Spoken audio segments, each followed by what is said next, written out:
Hello, Jamie. It's a pleasure to meet you today. Hi, nice to meet you too. I'd like you to know a bit about me and the process before we get started. Is that okay with you? Yeah, thank you. I'm a student at Touro University Worldwide, based out of Los Alamitos, California. I am currently in the practicum portion of my program. An example of the courses I have already completed are legal and ethical issues in therapy, trauma treatment, substance abuse and recovery, human communication, adolescent and child-focused therapy, as well as couples and group therapy. My practicum and internship through BBR Counseling is under the supervision of Darrell Kirby and is meant to provide the opportunity for me to put all of what I have learned together, as well as being a part of the developmental sequence of the Marriage and Family Therapist Program, all under intensive supervision. As we go through this document, I will ask you to initial alongside each element of this form. Additionally, we will continue to address the issue of informed consent throughout our time working together. If you need to reach my supervisor for any reason during the time you are seeing me, he can be reached at 541-999-8888. Now I'd like to go over the process of psychotherapy and provide as much information upfront as possible so that you are able to provide informed consent. First off, therapy is not a magic fix. It takes work and time, and sometimes you might feel worse before you begin to feel better. I'll be using a treatment model called cognitive behavior therapy. This therapy model helps to identify unhelpful behaviors that have been learned along with their flawed cognitions, the thoughts and beliefs, and then together we'll work to establish more effective coping strategies. The number of sessions needed will vary on your individual needs. Each session is 45 minutes long and the charge will be X dollars. Changing anything is sometimes hard and carries with it some inherent risks, negative reactions from others, or relationship changes as you begin to reframe certain aspects of your life. These risks could also increase when the decision is made to not participate in therapy. This is a team effort that requires both of us to be fully present, open, honest, and transparent.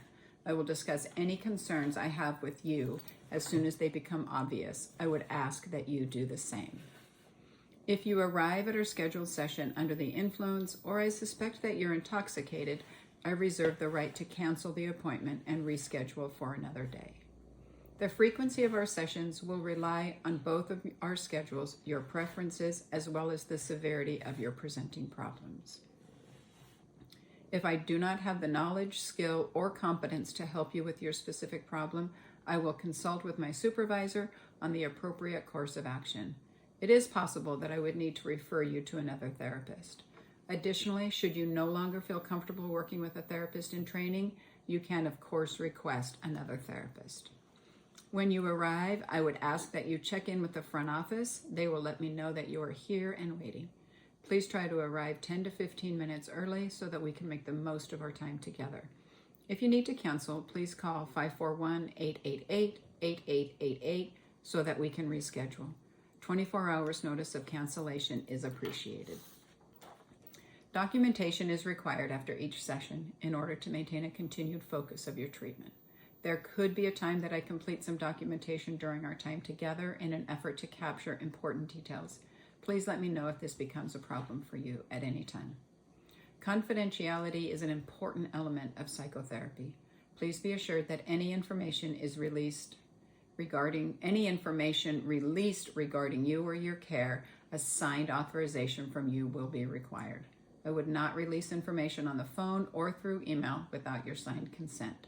Likewise, I will not provide copies of your documentation without a signed release. There are exceptions to confidentiality, and they include if I feel you are a danger to yourself or others, reports of sexual misconduct from another mental health professional, a court order, or if there are any signs of abuse. As you know, we live in a small community, so in an effort to maintain confidentiality, if we cross paths in the public arena, I will not acknowledge you unless you greet me first. Do you have any questions or concerns? None that I can think of. Thank you. Will you please sign and print your name here?